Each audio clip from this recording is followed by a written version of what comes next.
Isa pong mapagpalang umaga sa bawat isa sa atin at lalong higit po sa ating Panginoon.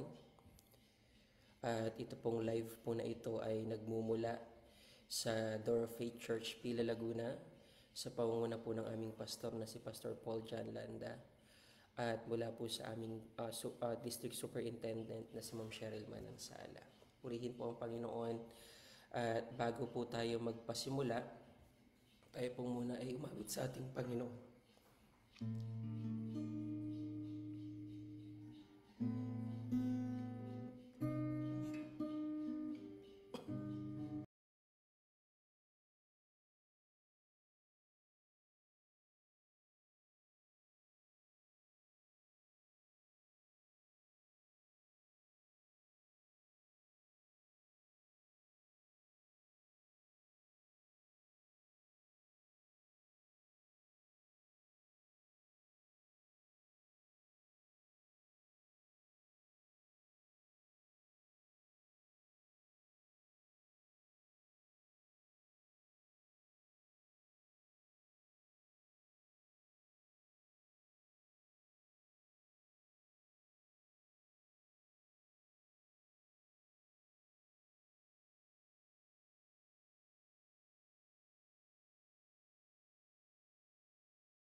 Here in your courts where I'm close to your throne, I found where I belong,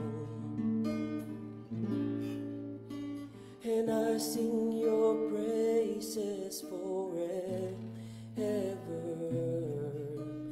deeper in love with you. Here in your courts where I'm close to your throne, I found where I belong. Kaya aming Panginoon, sa umaga pong ito, kami po inyong samahan. Patuloy kayo, Panginoon, na mangusap at magpaalala sa umagang ito sa amin, aming Panginoon. At Panginoon, tulungan po ninyo ang bawat isa sa amin na maunawaan kung gaano kahalaga sa aming mga buhay yung manatili na namumuhay ng may kabanalan para sa inyong kaluwalhatian. Minsan pa, Panginoon, ingatan po ninyo kami. At ako po na inyong lingkod ay patuloy nyo lamang pong itago sa inyong likuran. At patuloy na kayo lamang po ang magpakahayag sa aming kalagitnaan. Minsan pa, purihin kayo. Sa inyo po ang papuri, Sa pangalan ng Panginoong Hesus. Amen. Muli po, magandang pong umaga sa bawat isa at lalong higit sa ating Panginoon. At naririnig naman po yung ating live. Amen po ba? Ano po? So, ngayon pong umagang ito, ang ating pong pag-aaralan ay magmumula po sa aklat ng unang Pedro, chapter 1, verse 14 to 16. Ulitin ko po, unang pong Pedro, chapter 1, verse 14 to 16. Sabi po rito, verse 14, unang Pedro, chapter 1, verse 14 to 16, sabi po rito, bilang masunuring mga anak, huwag kayong umayon sa masasamang pagnanasa tulad ng ginagawa ninyo noong kayo'y wala pang tunay na pagkaunawa.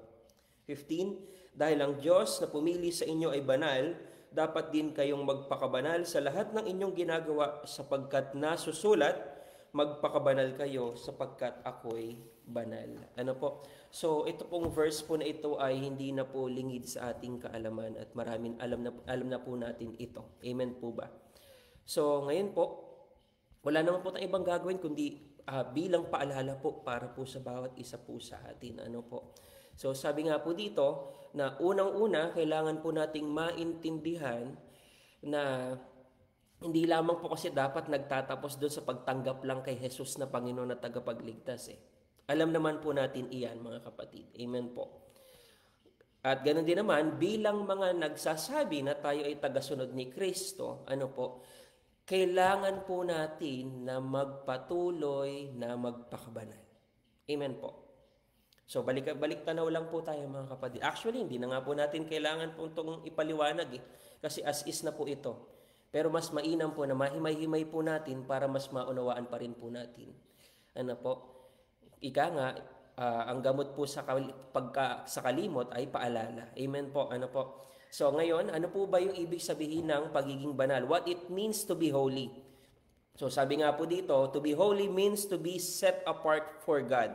Ano? So, yung lahat daw po ng anak ng Diyos na nagsasabi siyang tagasunod ni Kristo, ano po, tayo po ay mga pinabanal. Ibig sabihin, tayo po ang lahat ay ibinikod na po ng Diyos. Para saan po? Para po mamuhay ayon po sa karakter ng Diyos. Ano po? Isang puro, isang matuwid, at isang nakaayon sa kalooban po ng Diyos. Amen po. Ginaman po yun Tayo pong lahat ay ibinukod po ng Diyos. At kailangan po nating maintindihan po iyan. Ngayon, himay-himayin po natin yung mga verses. Ano po? Magsimula po tayo sa verse 14. Sabi nga po dyan, sa Tagalog, bilang masunuring mga anak, huwag kayong umayon sa masasamang pagnanasa tulad ng ginagawa nyo noong kayo'y wala pang tunay na pagkaunawa. Ano? Sa English nga po dito, medyo mas maganda po kasi sa English. Sabi po dito, as obedient children, do not be conformed to the desires of your former ignorance. Ano po? So, unang-unang kailangan po nating maintindihan, ano po, na nung tinanggap po natin si Kristo, ang ating buhay po ay binago na. Amen po. Binago na po tayo ng Diyos. Ano po, gaya nga po ng isa sa mga best example ay yung tinatawag ng metamorphosis, ano po, na from pupa, mula sa isang uod, sa isang bago maging paru-paro, uod muna, ano po, caterpillar muna, bago maging isang paru-paro. Ano, wala naman po tayo nakita na yung paru-paro ay umaasta pa ring uod. Ano po, wala naman po tayo nakitang gano'n, no? Ano po, kasi nagbago na Iba na yung nature, iba na yung kilos, ano po, dapat ganun din daw po tayo. Nung tinanggap po natin si Kristo, dapat there should always be a changing sa part natin, dapat may pagbabago po talaga. Ano po, sabi nga po dito, dagdag pa roon, ano po, nung nakakilala tayo sa Panginoon, tayo daw po ay malaya na sa kasalanan, sa tanikala ng kasalanan. Ano po, saan po natin mababasa yan? Sabi nga po sa John 8:36, ano nga po, sabi po dito, if the Son therefore shall make you free, you shall be free indeed. Ano po, kung pinalaya ka na ng Diyos, talagang malaya ka na. Ano po, kasi minsan ang problema po sa atin, malaya na tayo, gusto pa nating bumalik. At hindi po dapat ganon. Amen po. Ano po, sabi nga po dito, ngayon, bilang anak ng Diyos, dapat daw po hindi na tayo nagko-conform or umaayon sa dati po nating makasalanang pamumuhay. Yun pa yung mga panahon na kung saan hindi pa natin kilala si Kristo. Ano po, bilang paalala, ano po ba yung ibig sabihin ng conform? Ano po, yung other meaning po niya, sabi po dito sa English is to be alike, unang-una. Maging katulad. Pangalawa, to fashion oneself according to, talagang umaasta ka ng ganon, yung, kung paano ka manuot, ganito, ganyan, etc., etc., or to resemble. So, as is naman yung mismong meaning, ano po. So, basically, ayaw ng Diyos, o sinasabi nga sa atin ni Pedro, ano po, na wag na po tayong umayon, wag tayong maging kamukha sa dati nating pamumuhay. Kundi, dapat ang bawat isa po sa atin ay umaayon, nagre-resemble, nagiging katulad ng imahe ng Diyos, ni Kristo. Amen po. So mababasa po natin yan sa 2 Korinto. Basahin nga po natin 2 Korinto chapter 3, verse 18. 2 Korinto chapter 3, verse 18 po. Sabi po rito, at ngayong naalis na ang talukbong, nagniningning sa ating mga mukha ang kaluwalhatian ng Panginoon at ang kaluwalhatiang iyan na nagmumula sa Panginoon na siyang Espiritu, ang siyang, ano daw po dito, magbabago sa atin mula sa isang antas ng kaluwalhatian hanggang tayo'y maging kalarawan niya. We are conformed to the image of God, glory by glory. Dapat ganun po yung proseso po sa atin. Hindi po nung kinilala natin si Kristo ay papunta tayo ng papunta sa dati nating buhay at palala pa ng palala. Hindi po ganun. Ano po, dapat nagiging kamukha po tayo ni Kristo each and every day. Nangyayari po ba sa ating mga buhay po iyon? Ano po? Another verse, basahin po natin sa Efeso chapter 4, verse 24.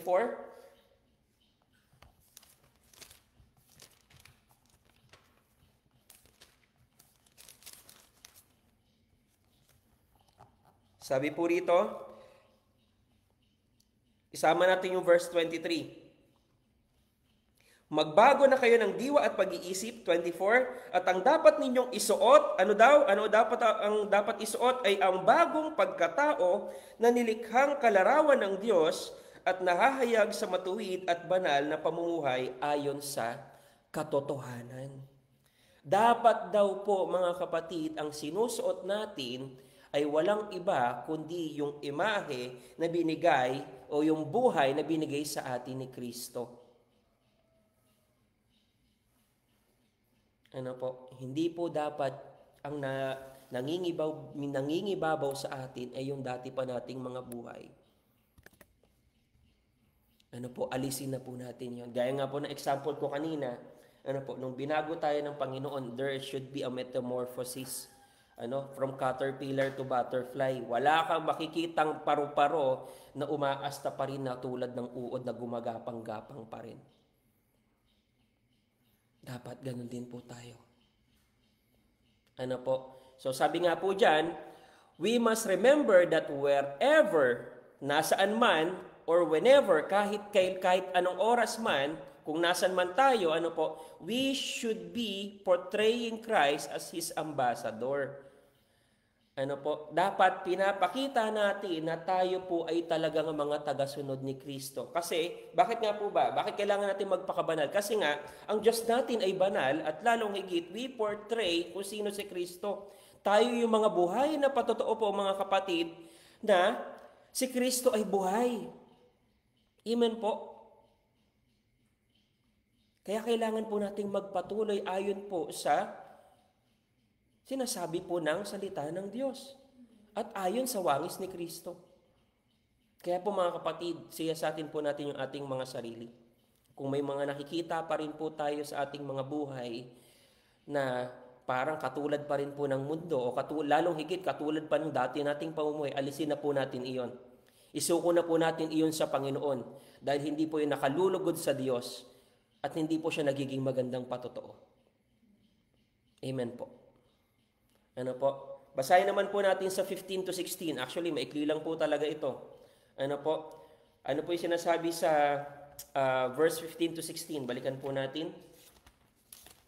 Unang Pedro, chapter 1, 15 to 16. Dahil ang Diyos na pumili sa inyo ay banal, dapat din kayong magpakabanal sa lahat ng inyong ginagawa, sapagkat nasusulat, magpakabanal kayo sapagkat ako ay banal.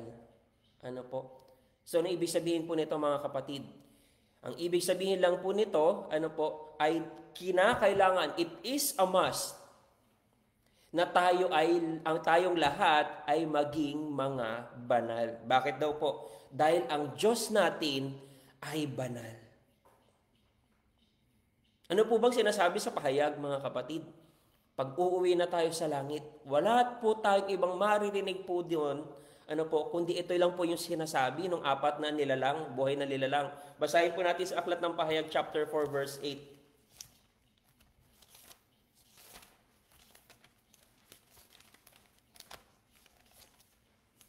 Aklat po ng Pahayag, chapter 4, verse 8.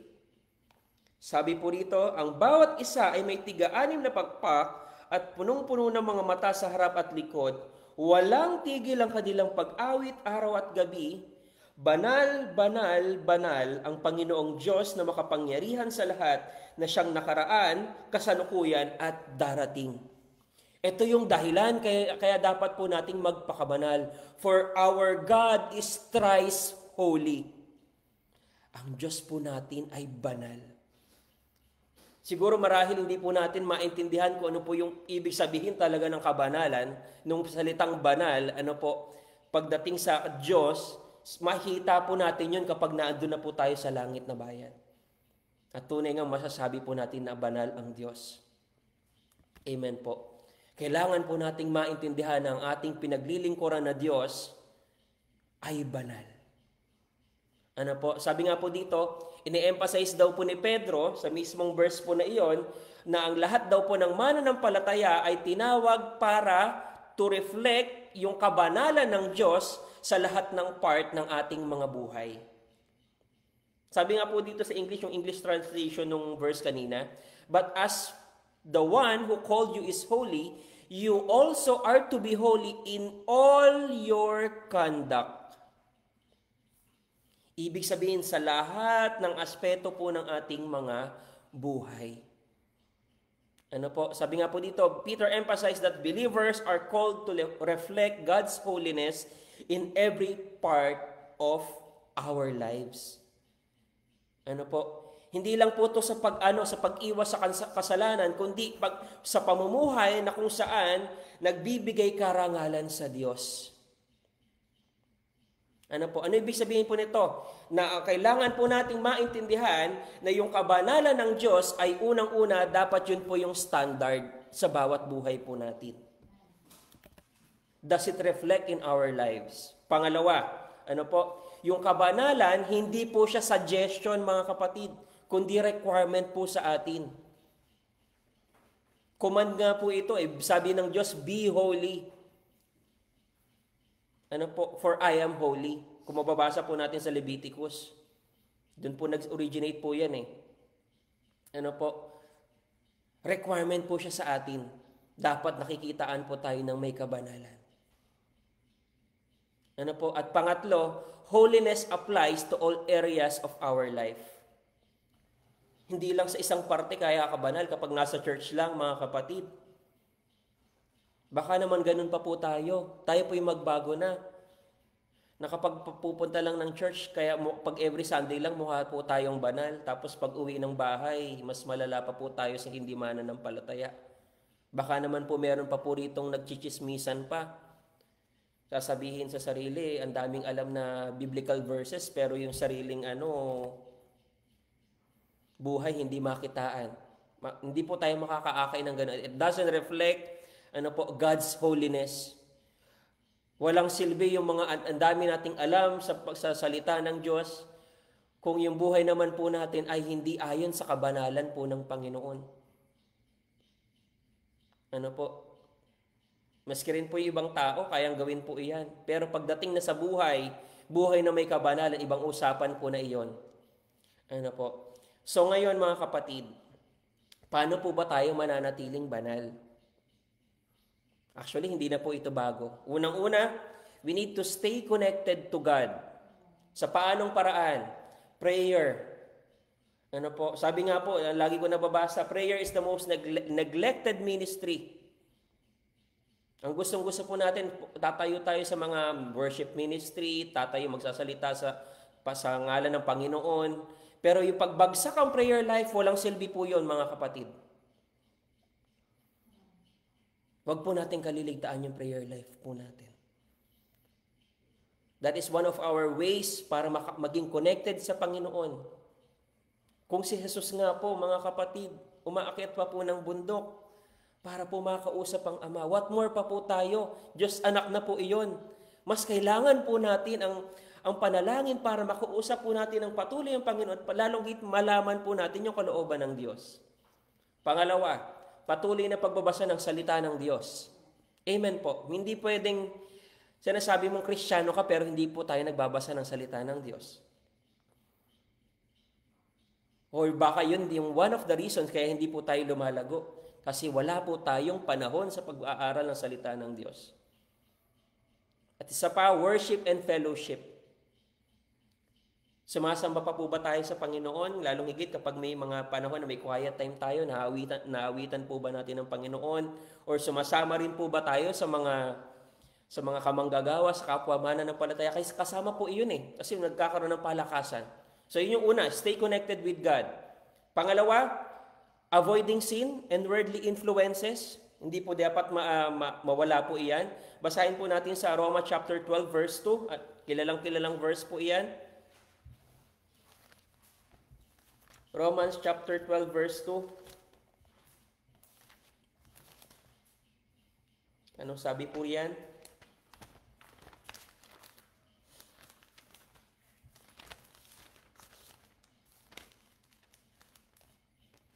Isama na po natin yung verse 1. Kaya nga mga kapatid, alang-alang sa masaganang habag ng Diyos sa atin, ako'y nakikiusap sa inyo na ialay ninyo ang inyong sarili bilang isang handog na buhay, banal at kalugod-lugod sa Diyos. Ito ang karapat-dapat na pagsamba ninyo sa Diyos. Verse 2, huwag kayong makiayon sa takbo ng mundong ito. Sa halip, hayaan ninyong baguhin ng Diyos ang inyong pag-iisip upang maunawaan ninyo ang kanyang kalooban. Sa gayon, magagawa ninyo kung ano ang mabuti, kalugod-lugod at ganap na kalooban ng Diyos.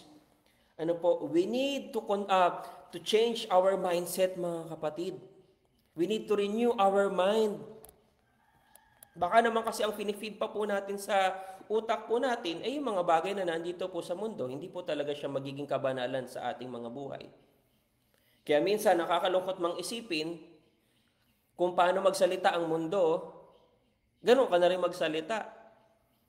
Kung paano magsuot ang mundo, manamit ang mundo dahil pinupuno mo yung sarili mo ng mga makupundong bagay, ganun ka na rin umasta. Pero sinasabi mo, Kristiyano ka, hindi po ganun. It doesn't represent Christ, mga kapatid. Basahin natin sa Aklat ng Kawikaan, chapter 4, verse 23. May 7 minutes na lang po tayo. Kawikaan, chapter 4, verse 23. Anong sabi po diyan? Sabi po diyan, ang puso mo'y ingatang mabuti at alagaan pagkat iyan ang siyang bukal ng buhay mong tinataglay.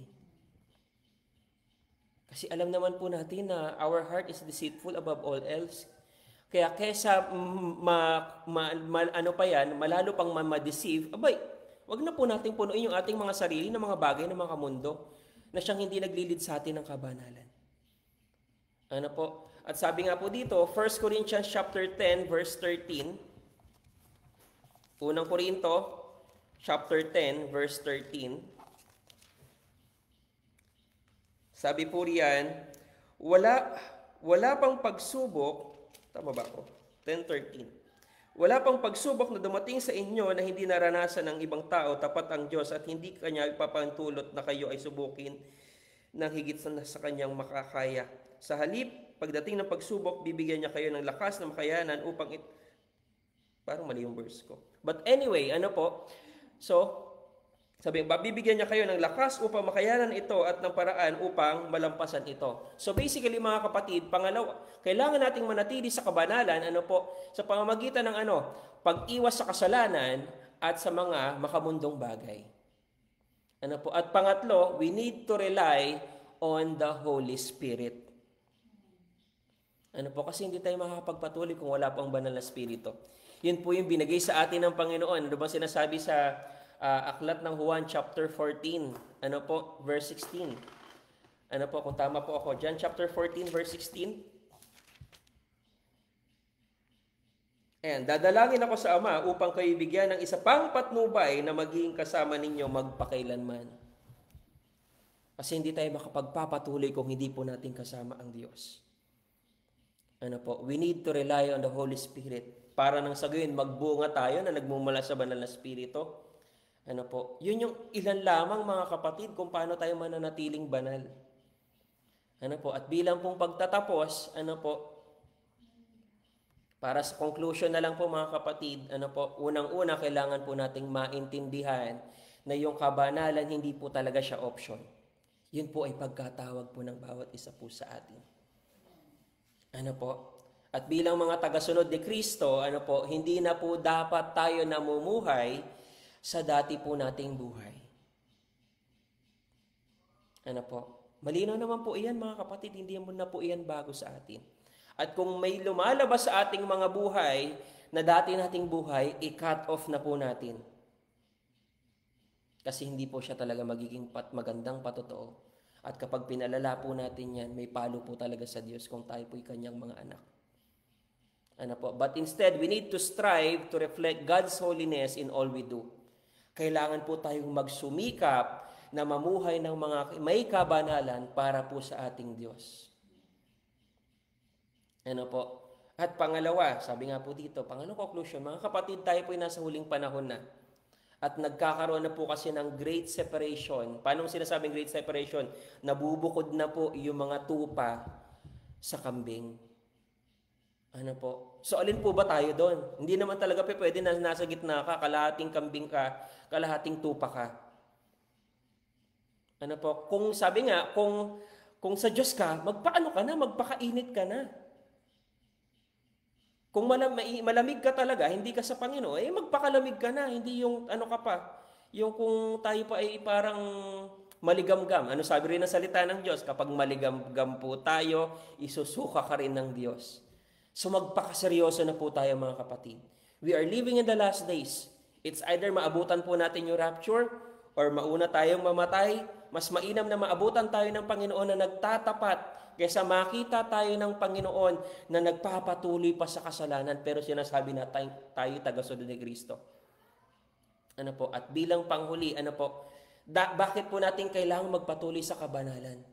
Kasi utang po natin sa Diyos yung kaligtasan na meron tayo. Kaya kailangan po nating maging banal. Mababasa nga po natin yan sa aklat po ng unang Pedro, chapter 1, 16-20. Kung iusod lang po natin yung main verse po natin.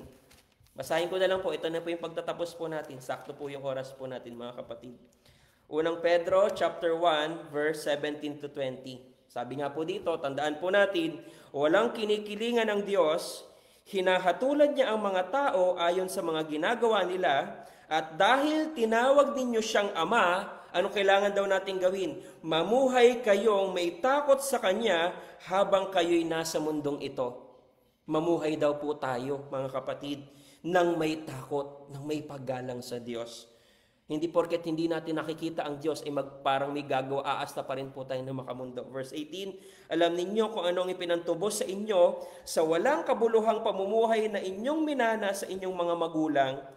Tinubos kayo hindi sa pamamagitan ng mga bagay na nasisira tulad ng ginto o pilak, kundi saan daw tayo tinubos ng Diyos? Sa pamamagitan ng mahalagang dugo ni Kristo, siya'y tulad ng korderong walang dungis at kapintasan, itinilaga siya ng Diyos bago pa nilikha ang daigdig at alang-alang sa inyo ay pinahayag sa mga huling araw na ito.